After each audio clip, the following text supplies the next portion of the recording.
Hello, Matt Matrix. Listen, I just wanted to do a quick video just on my way to the gym, actually. Just because I sort of caught myself thinking about how far I've come and how well I've done in terms of myself. My body is already getting back to the condition it's once known. I'm not going to speak too much about the details of them because I've learned enough in my life to know don't share all your successes before they've fully come to fruition, and that's very true in the real world, and probably even truer online, because you're actually reaching more people and there'll be more of that bad intent, evil eye energy on you, which does grate on you, certainly spiritually, and wears you down, and it takes away from your natural radiance and abundance.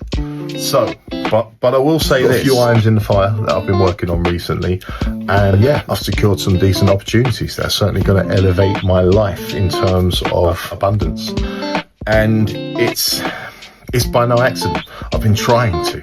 I've been working on this. I don't know how long you've been viewing my content for, but if you look back through the page, you can see my work rate, the amount of reels that I've edited, posted in a short amount of months, and indeed the way my following is growing on certain platforms. Anyway, every other post, TikTok keeps removing for different community guidelines reasons, and normally upon appeal though, they do reinstate the posts, but it seems to be a regular pattern that's occurring now, and a bit of a thing that's occurring where they just, the first instance is take it off and hope the account holder doesn't complain about it, and 9 times out of 10 when you do, I find they reinstate them.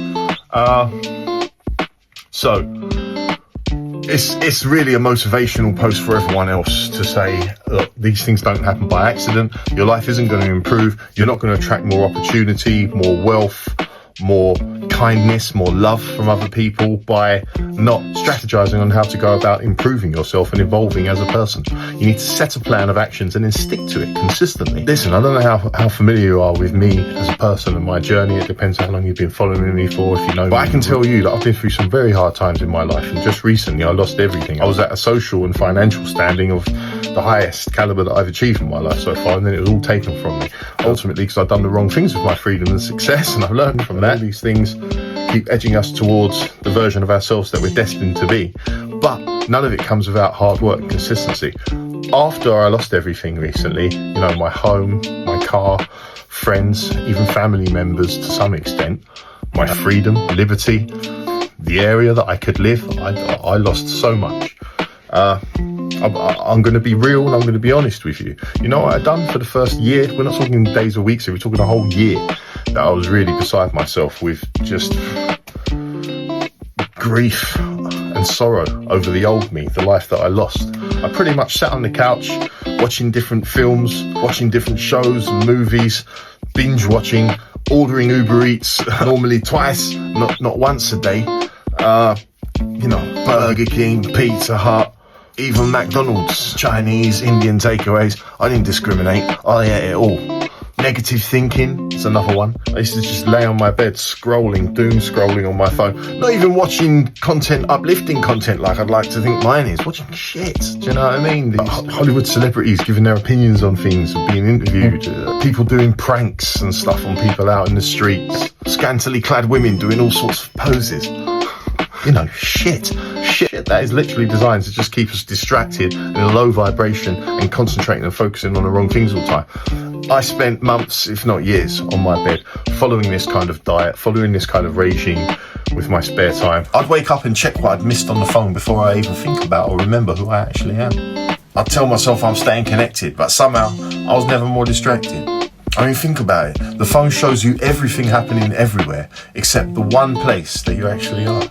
So as much as I want everyone to follow me and watch my content, I also want you to understand the message I'm saying, in that you need to put the phone down sometimes and get out and think about what's actually going on in your life, what's missing, how you can rebuild that, and then start rebuilding it. It wasn't easy at all, like putting down the junk food. I said to myself, that's it, I want my six-pack back. And do you know what? I wouldn't say it's back. Like, do you know what I mean? Especially some of you guys that follow me, geez, 6-packs are crazy out there. But you know what? That's fine. I'm not after that. I don't want the most elite level of body, because that's just going to draw me back to performance enhancing drugs and things. And quite frankly, I'm reaching an age now where I don't need to be taking any more stupid risks with my life. I've got more important things to do with my life now than waste it on vanity. Not to say that all people that do them things is just vanity. It isn't. It's actually a very constructive way to live the bodybuilding lifestyle.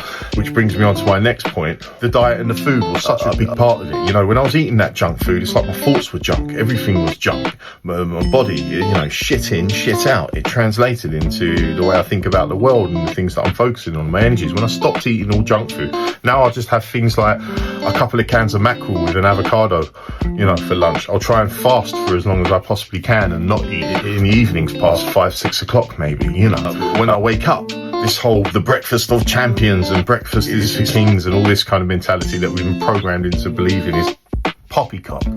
Absolute. The less you eat, the better. And you can still get big in the gym, trust me, just by eating the right things at the right time. So yeah, now when I wake up, I try and last as long as I possibly can before I need to eat, you know. Well, not possibly can. If I wanted to go on a longer 36, 72 hour fast, I could easily do that. I'm saying that I probably should, you know, it's probably due. I'll definitely not eat anything until at least 1, 2 p.m, sometimes 5 p.m. And then I'll just have one meal, which will be like a salad, maybe a nice organic chicken cooked with lots of different salad type additions. Or fruit, you know, is another big one. Watermelon. Sometimes when I get back from the gym after fasting till 2 o'clock and I've worked out as well, I think you're burning the most fat by doing that because you haven't got, your body's not busy digesting anything. It's just, you can burn calories pure, and you do, but you do need something afterwards. But I think it's always important to break your fast with a light meal. For me, fruit's perfect for that. I'll come back and just eat a watermelon, or it depends on the size of the watermelon, but either a whole one or a half one. I'll eat that, and then maybe an hour later I'll have some solid food. And this has done wonders for my mindset. Just the fasting, also sleeping as well, you know, going to bed early to bed, early to rise, definitely helps for the mind. And the training regime, you know, I've only been training for a few weeks now, but I feel so much better for it mentally, and I can see the condition that I used to be in, as I say, coming back now.